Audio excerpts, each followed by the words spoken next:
अदब व एहतराम से दरख्वास्त करूंगा हजरत मौलाना सैयद आतिश साहब से कि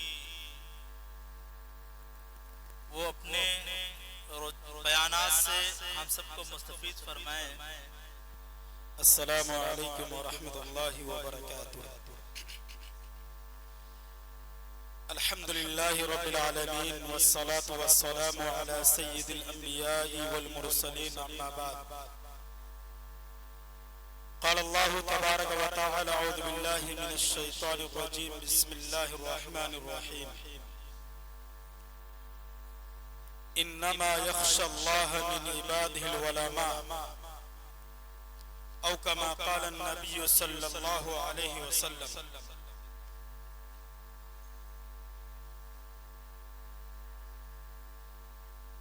जब वतन को लहू की जरूरत पड़ी सबसे पहले हमारी ही गर्दन कटी। जब वतन को लहू की जरूरत पड़ी सबसे पहली हमारी ही गर्दन कटी। अब हमसे ये कहते हैं अहले चमन, ये चमन है हमारा तुम्हारा नहीं।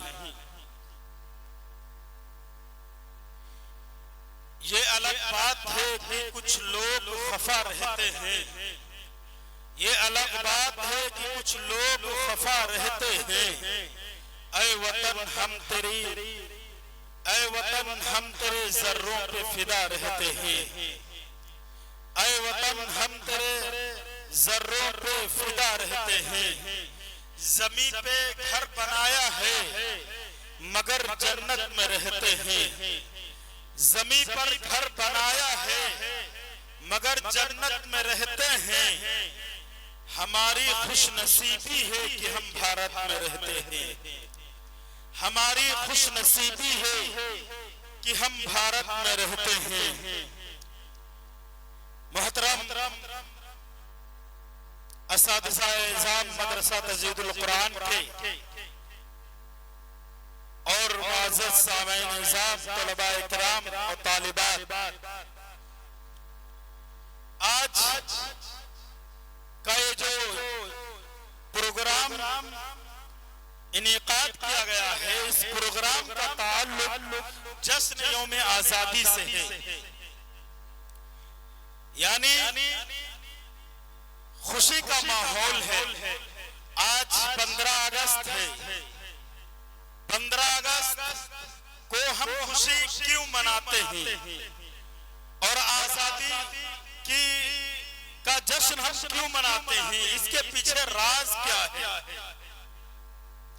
तारीख की किताबें हमें ये बताती हैं कि एक वक्त था कि हिंदुस्तान में अंग्रेजों की हुकूमत थी। 1857 की जंग आजादी जो एक बहुत बड़ी क्रांति मानी जाती है, उस क्रांति में हिंदुस्तानी नाकाम हो गए। अंग्रेज पूरी तरीके से जीत गए। लेकिन यह सिलसिला चलता रहा। हमारे असलाफ और हिंदुस्तान के बाशिंदे अपने कदम को पीछे नहीं हटाया बल्कि अपने कदम को आगे बढ़ाते रहे। हाल ये हुआ कि 1947 में हिंदुस्तान मुकम्मल तौर पर आजाद हो गया, जिसका हम सब जश्न मनाते, आजादी खुशियां मनाते हैं। आज 15 अगस्त हर वो मकामात जहां पर लोगों का आना जाना है, आज वहां पर लोग खुशी का परचम लहराते हैं, तिरंगा लहराते हैं, फूल बरसाते हैं। बच्चों के चेहरे के ऊपर मुस्कुराहट नजर आती है। नौजवानों के अंदर हौसला और जो है उनके अंदर जो है बाकायदा तौर पर शादाबी नजर आया करती है।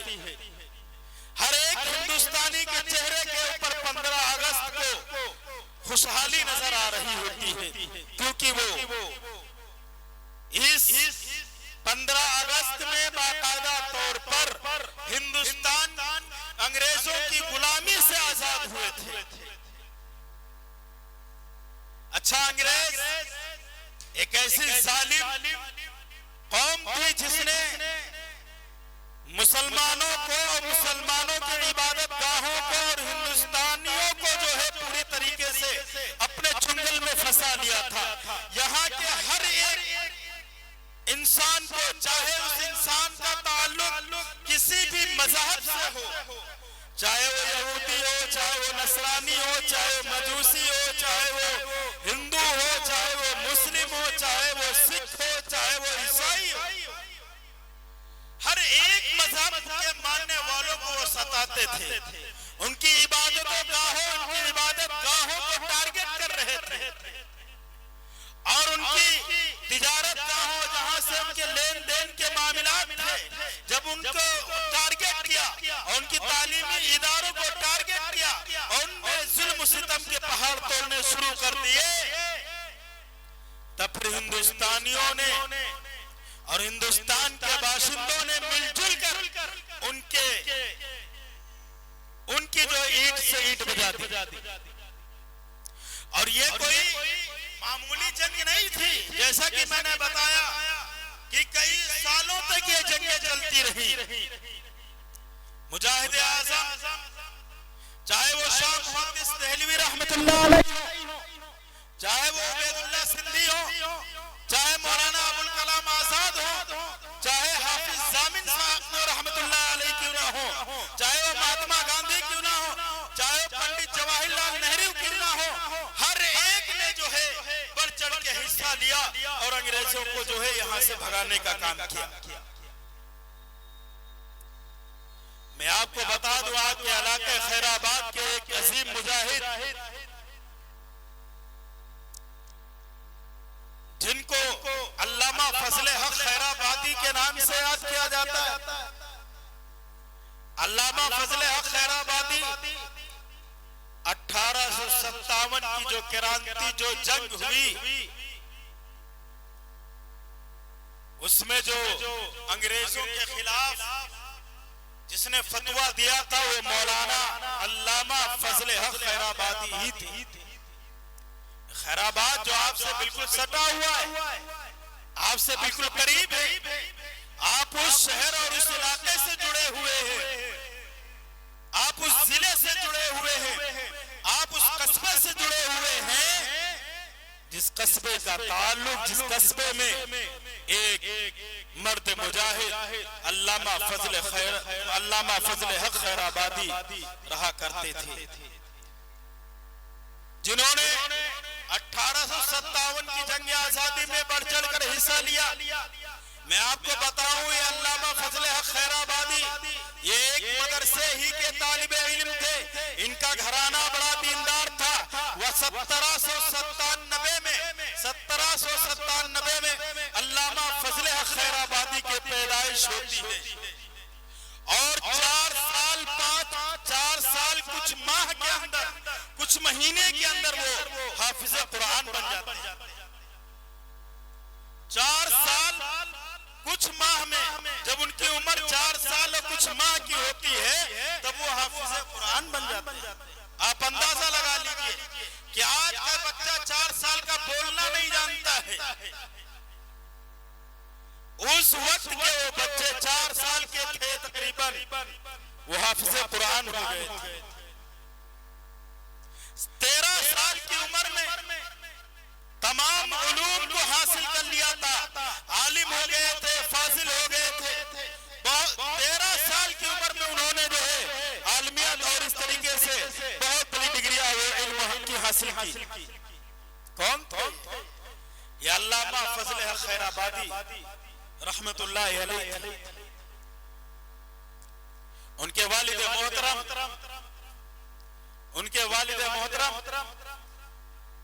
जो अंग्रेजों की सल्तनत में उस वक्त हुकूमत ही अंग्रेजों की थी, दिल्ली में बाकायदा तौर पर सदरुस सुदूर के ओहदे पर फाइज थे, सरकारी नौकरी कर रहे थे। लेकिन अल्लामा फजले हक रहमतुल्लाह अलैह ने जब हालात का जायजा लिया और देखा कि यहाँ मुल्क हिंदुस्तान में हर एक बाशिंदों के साथ खिलवाड़ किया जा रहा है। अंग्रेजों ने बाशिंदों को, हिंदुस्तान के बाशिंदों को गुलाम बना लिया है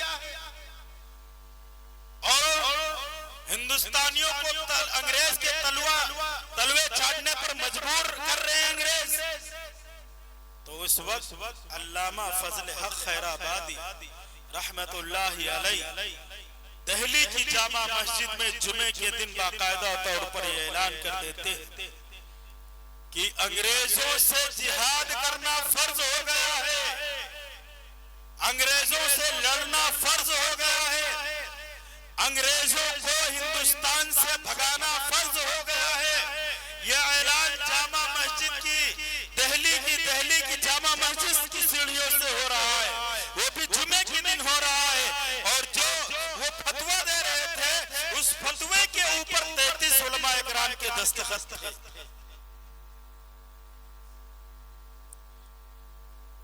फिलहाल क्या हुआ, मुखबिरों ने अल्लामा फजल हक खैराबादी रहमतुल्लाह अलैह को जासूसी की और उनको जो है गिरफ्तार करवा दिया गया। वो शिकस्त हुई, अंग्रेज जीत गए और उस वक्त हिंदुस्तानियों की जो फौज मुकर्रर की गई थी, जो मुकाबले में लड़ने के लिए आए थे, 1857 की यह हार उनके लिए बड़ी अलमनाक हुई। हाल ये हुआ कि लखनऊ में अदालत में उनका मुकदमा किया गया और अल्लामा फजल हक खैराबादी रहमतुल्लाह अलैह अपना मुकदमा खुद अपने हाथ लड़ रहे थे, कोई वकील नहीं रखा। पता ये चला कि एक आलिम दीन को हर मैदान के अंदर वो टैलेंट होना चाहिए, चाहे वो वकालत का मैदान हो, चाहे वो सियासत का मैदान हो, चाहे वो जो है सरहदों पे हिंदुस्तान की सरहदों की हिफाजत करने का जो है मैदान हो, हर एक एतबार से उसको तैयार रहना चाहिए। अल्लामा फजल हक खैराबादी रहमतुल्लाह अलैह अपना मुकदमा वो खुद लड़ रहे थे। उनका जो मुखबिर था, उन्होंने अंग्रेजों का जो मुखबिर था, जो मुखबिरी कर रहा था अल्लामा फजल हक खैराबादी रहमतुल्लाह अलैह की, उसने बाकायदा तौर पर उसने अपनी बात को वापस ले लिया और कहा कि ये नहीं थे जिन्होंने फतवा दिया है अंग्रेजों के खिलाफ, ये अंग्रेजों से लड़ाई करना फर्ज हो गया, ये वो शख्सियत नहीं थे, ये वो आलिम नहीं थे, मुखबिर ने कहा। लेकिन अल्लामा फजल हक खैराबादी ने कहा नहीं, हाँ वो जो फतवा मैं दिया वो मैंने ही फतवा दिया था कि अंग्रेजों से जो है जंग करना जो है हलाल हो गया है, अंग्रेजों से जंग की जाए। ये अल्लामा हक फजल खैराबादी, अंग्रेजों ने काला पानी चढ़ा दिया, एक जजीरे पे जाके उनको कैद कर दिया गया।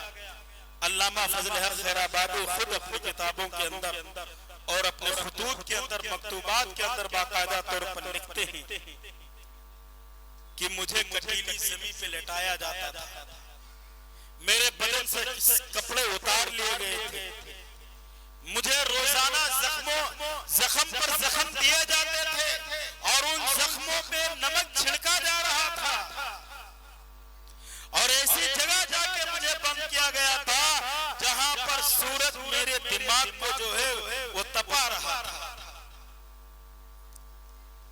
लेकिन अल्लामा रहमतुल्लाह अलैह ने अपने फतवे से वापसी नहीं की।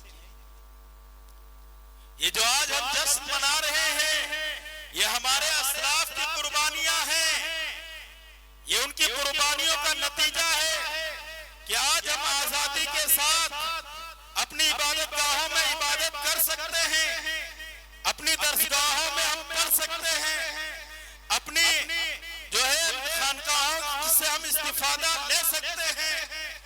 हर मजहब वाला अपने मजहब के अंदर आजाद है इबादत करने का।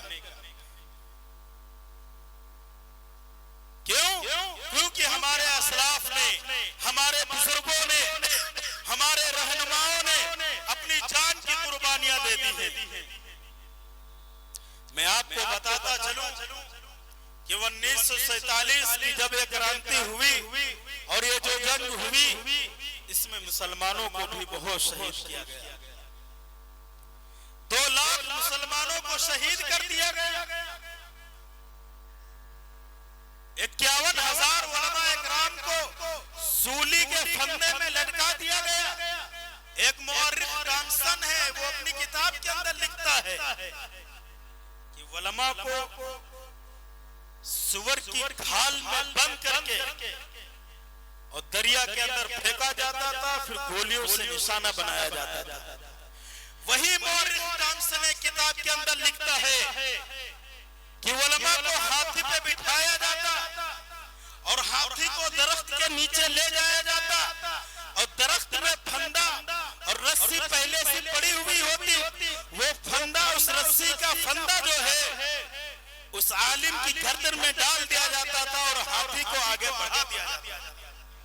इस तरीके से आलिम की लाश उस दरख्त से, उस खंभे से झूल कर रह जाती थी। पेशावर से लेकर दिल्ली की जामा मस्जिद तक कोई खंभा और कोई दरख्त ऐसा नहीं था जिस पे किसी आलिम दीन की लाश न लटकी हुई। 3 लाख कुरान मुकद्दस को जलाकर अंग्रेजों ने राख कर दिया था। अच्छा, ये एक अंग्रेजों की पॉलिसी थी। पॉलिसी की ये थी कि अगर इनके दरमियान से कुरान को खत्म कर दिया जाए और अगर इनके दरमियान से उलमा को शहीद कर दिया जाए तो इनके अंदर जो जिहाद का, जो लड़ाई का जज्बा है, वो जज्बा कमजोर हो जाएगा। ये सोचते हुए अंग्रेजों ने उलमा को खत्म करने का फैसला किया। उसके बाद जो है कुरान मुकद्दस को खत्म करने का फैसला किया, लेकिन हुर्रियत की आग को बुझा न सके, आजादी की जंग को ये कमजोर न कर सके।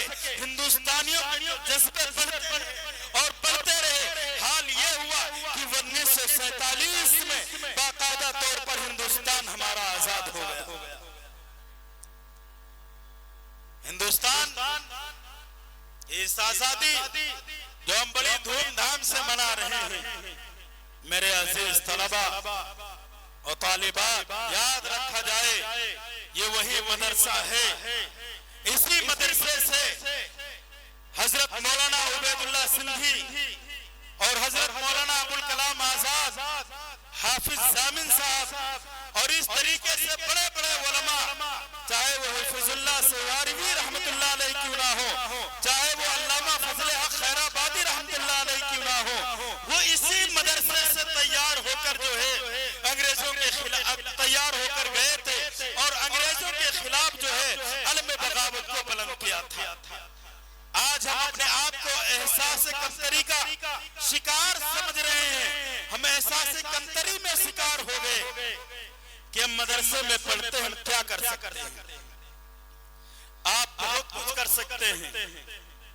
अल्लामा इकबाल ने कहा था, इसी दरिया से उठती है वो मौजे तुंद जोला भी, इसी दरिया से उठती है वो मौजे तुंद जोला भी, निहंगों के नशे मन जिससे होते हैं तहो बाला।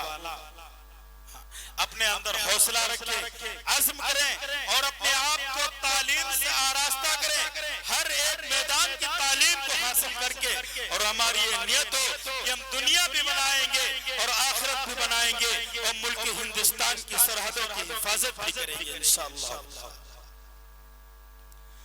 अब आइए दोस्तों, हमारे दरमियान में मुल्क हिंदुस्तान का मशहूर मारूफ शायर, जिसको मुल्क हिंदुस्तान के कोने कोने में बड़ी मोहब्बतों से सुना जाता है, यानी मेरी मुराद कारी शराफत साहब इस्वानी तशरीफ फरमा है।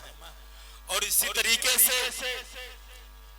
रिकान ग्रुप के फाउंडर आली जनाब इज्जत माब कारी मोहम्मद अकरम साहब, जो प्रेसिडेंट टीम यूनियन के हैं, वो भी तशरीफ फरमा है। हजरत वाला परसेंडी में थे किसी काम से, लेकिन ये आप हजरात की मोहब्बतों का नतीजा है कि फोन गया और हजरत वाला अपने काम को